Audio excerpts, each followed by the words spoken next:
आप मुझे बेटी कहती हैं, इसलिए आ गई, लेकिन आपका और मीरान का मेरी बेटी से कोई ताल्लुक नहीं।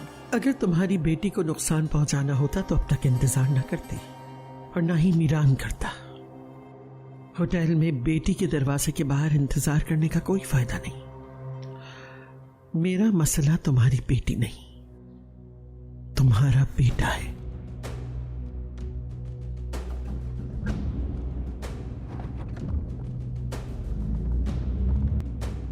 असलान से मिल चुकी हो, जानती हूं। अस्पताल से वापस तुम्हें वही लाया। जो कुछ मेरे पीठ पीछे करते रहे हो सब जानती हूं, लेकिन डरो नहीं, हम दोनों ही उसका भला चाहते हैं।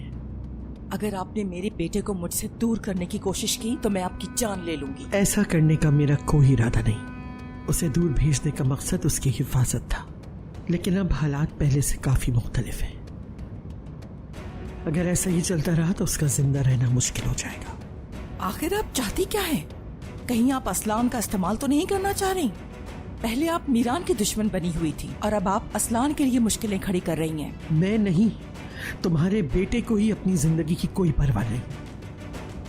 अगर चाहती हो कि वो मीरान के हाथों ना मारा जाए तो मुझे धमकाने के बजाय मेरी बात गौर से सुनो। मीरान? मसला है मीरान, बल्कि मीरान से कहीं ज्यादा रेयान। असलान रेयान को चाहता है। बहुत कोशिश की, बहुत समझाया उसे, मगर कोई फायदा नहीं। ये नामुमकिन है। वो रेयान को पसंद नहीं करता। वो ऐसा नहीं कर सकता, वरना मीरान उसकी जान ले लेगा। बता चुकी हूं उसे, मगर वो सुन नहीं रहा। एक माँ की हैसियत से उसे समझाओ और उसे यहाँ से जाने के लिए राजी करो। वो मुझे बिल्कुल भी अहमियत नहीं देता। मेरी बात क्या मानेगा? अगर आपने असलान को मुझसे दूर न किया होता तो आज हरगिज ऐसा ना होता। शायद वो आज मेरी बात मान लेता, लेकिन आपने तो मुझसे ये हक ही छीन लिया और अब आप मुझे उसकी माँ बनने की नसीहत कर रही हैं। तुम चाहो तो दिन रात मुझ पे इल्जाम लगाती रहो, मगर इससे कुछ भी नहीं बदलेगा। उसे यहाँ से भेज नहीं होगा, उसकी जान खतरे में है। मैं अपने बेटे से दूर नहीं रह सकती। तुम उससे दूर नहीं होगी। अगर असलान ने मेरी बात ना मानी तो मुझे मजबूरन उसे कैद करना होगा। तुम चाहो तो उसके साथ रह सकती हो, और या फिर अपने बेटे और बेटी दोनों को ले जाओ और उस वक्त का इंतजार करो जब तक मैं आने का नहीं कह देती, और या फिर यहीं रहो, लेकिन बेटा बेटा चिल्लाती हुई मेरे पास मत आना। दूसरा कोई रास्ता नहीं। सोच लो सुल्ताना। आप मेरे बेटे पर जुल्म के पहाड़ तोड़ती रहें और मैं बैठकर तमाशा देखती रहूं? सुल्ताना, तुम अपने बेटे को जिंदा देखना चाहती हो तो फिर जाने की तैयारी करो। तुम्हें आज रात ही जाना होगा। उसे भनक भी ना पड़ने देना कि मैं क्या करने वाली। तुम समझ रही हो ना सुल्ताना?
चाहे आप कुछ भी कर लें, आप ये बात कभी भी नहीं जान पाएंगी कि आप किसके निशाने पर हैं ताती जान।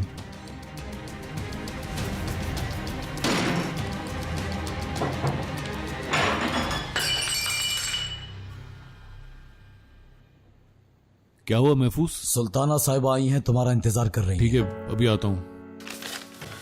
मैं उठा लेता हूं। अम्मी को ज्यादा इंतजार मत करवाओ।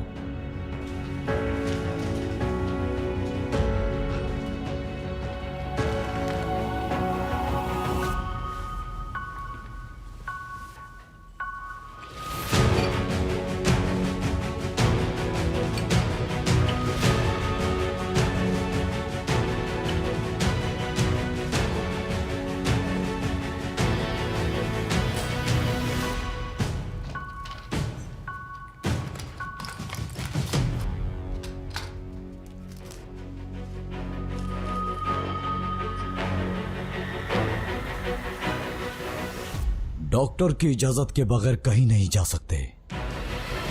आपा कैसी हैं? बेटा तुम मेरे साथ चलो और बात कर लो उससे। यहाँ बैठे मुझसे पूछ रहे हो सब कुछ। तुम्हारी ये जिद मेरी समझ से बाहर है। अम्मी, मीरान पर गोली चलाई उसने। मुझे डर है कहीं कुछ और न कर बैठे। अल्लाह का वास्ता है उसे सब कुछ बता दो। तुम्हारी आपा को लेकर हम यहाँ से चले जाते हैं। आप ठीक कह रही हैं अम्मी, चलते हैं। यहाँ रुकने की अब वैसे भी कोई वजह नहीं रही। क्या वाकई?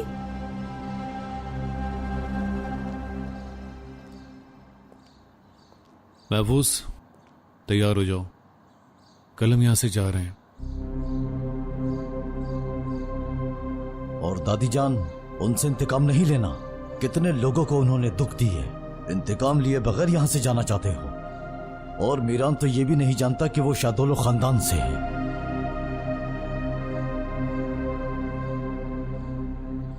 एक ही वक्त में सबको खुश नहीं किया जा सकता। फिलहाल अम्मी के साथ जा रहा हूं, तैयारी कर लो। हम तीनों एक साथ चलते हैं।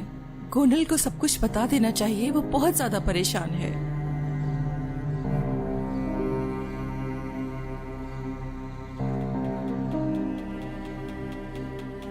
बताएंगे अम्मी, जरूर बताएंगे, लेकिन आज नहीं अम्मी, कल। आप भरोसा रखें। ठीक है, तुम पर भरोसा है। या अल्लाह तेरा शुक्र है।